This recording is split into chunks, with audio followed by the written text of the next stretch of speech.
Now let's just start off with what I just talked about with regards to the health status of your candidate before we go on to other issues, because this is a big issue for many Nigerians. Many Nigerians have questioned his fitness for the position of the #1 CEO, if I could put it that way, of the Federal Republic of Nigeria. They talked about mental and physical agility, which is in question with regards to your candidate. Well, no matter how much they repeat it, the opposition and the section of the press, no matter how much they parrot it, the fact remains that there is no evidence to the contrary that my candidate has some kind of health issues. I said it on this program before, that the strategy has been to repeat a lie 1,000 times until that lie sticks out as the truth. But as I speak with you, in the last few weeks, Asiwaju Bola Ahmed Tinubu has been more active on the campaign trail than any other candidate. He has been going around day to day, hour to hour, from place to place, having several meetings. And after all of the rallies, he continues consultations till the wee hours of the morning. So how else can one prove his fitness other than that? So like I said, now, bam, this program opens. The first thing you ask is about health. It's just a strategy of the opposition to continue to stick this and repeat it 1,000 times. But let me tell you this. Ordinary Nigerians watching their television screens, reading about his itinerary, they have made up their minds. I can tell you that. No matter how much you continue to repeat it, there is no problem at all with Asiwaju Bola Ahmed Tinubu.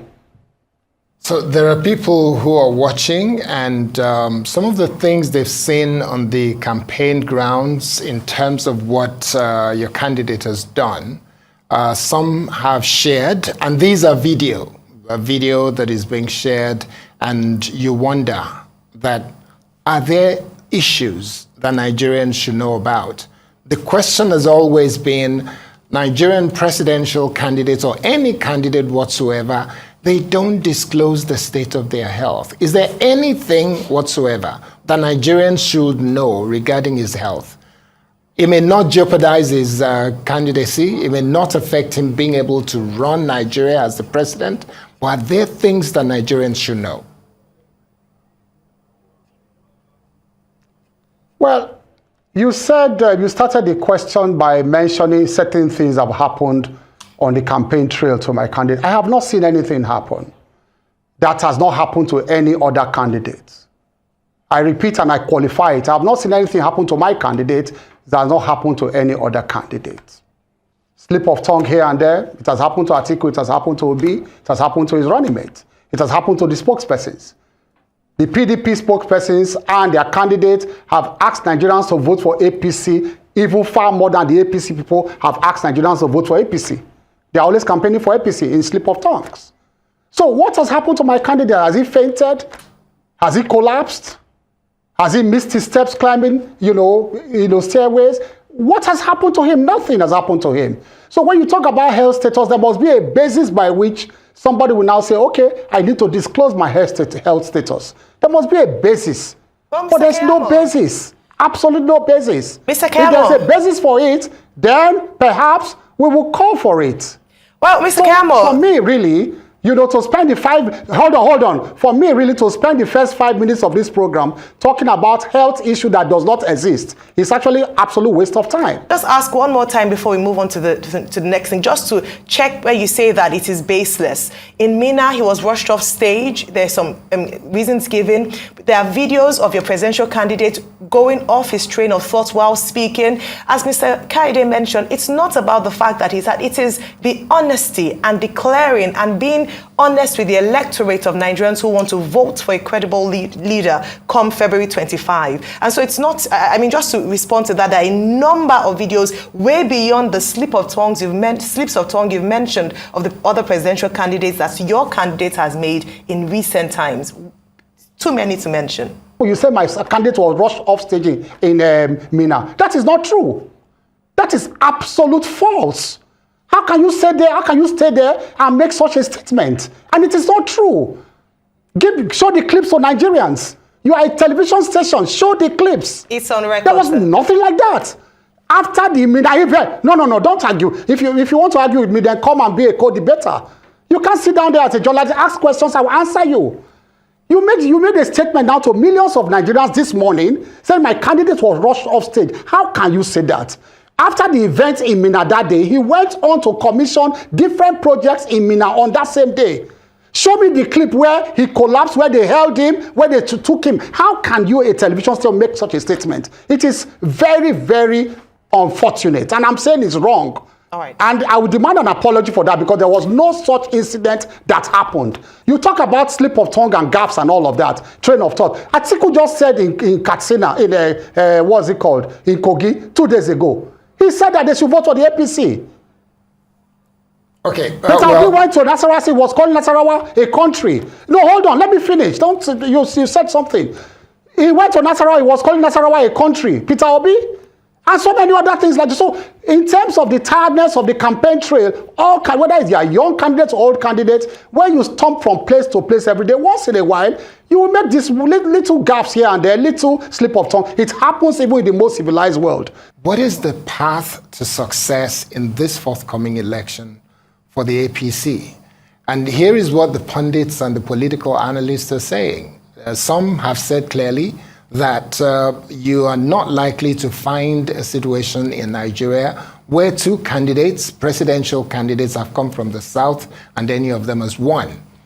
You can debate that from now till eternity. And also that Ashwaju may not be able to get the southeast, may not be guaranteed to get the south-south because of the vice presidential candidate, and then may not be able to get the northeast and will struggle in the northwest.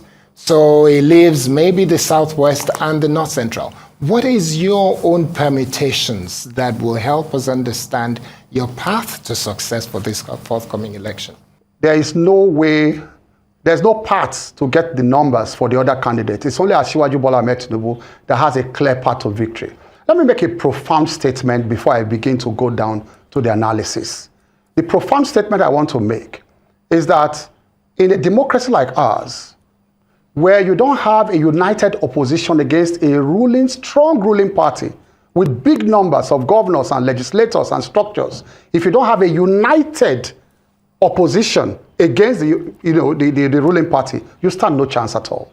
And that is the situation we find ourselves now, with a scattered opposition, with Labour Party, PDP, and the NMPP. There's absolutely no chance for any of them to gather the numbers to beat the ruling party. Around the president being on the campaign trail with your presidential candidate. And good news, he's now going, he's been to Adamawa State as his first stop and then gone to Yobe State. Now, it's a statement he made in Yobe State I'd like you to respond to. He had mentioned that your presidential candidate, Asiwaju Bola Ahmed Tinubu, will build on his legacies for rebuilding Nigeria. And this brought to mind questions for a number of Nigerians as to which of his legacies would Asiwaju be building on. We reviewed the economy. It has been said, and days after, Asiwaju had said that the economy was in a dire state. Well, the next president will potentially be inheriting a 77 trillion naira debt. We have a double inflation at the moment, the highest since 1999. We look at the security architecture of the country, nothing to write home about. So the big question is, what legacies or what was the president referring to that Asiwaju would build on? This is not the highest inflation rate. In 2005, under Obasanjo Atiku, we had a 28% inflation rate in 2005. Go and fact check me. So that is not the highest. Under Obasanjo and Atiku, we had the highest ever so far in 1999. But let me come straight to your question. Asiwaju Ahmed Tinubu, we build on a legacy of infrastructural development. That is what, you can see what we have done in 7.5 years. It has eclipsed and surpassed what they did in 16 years of PDP. And let me tell you, that Obasanjo Atiku regime you are talking about, it has collapsed now with all the boasts they were boasting about that tenure. That tenure is now known as the SPV years.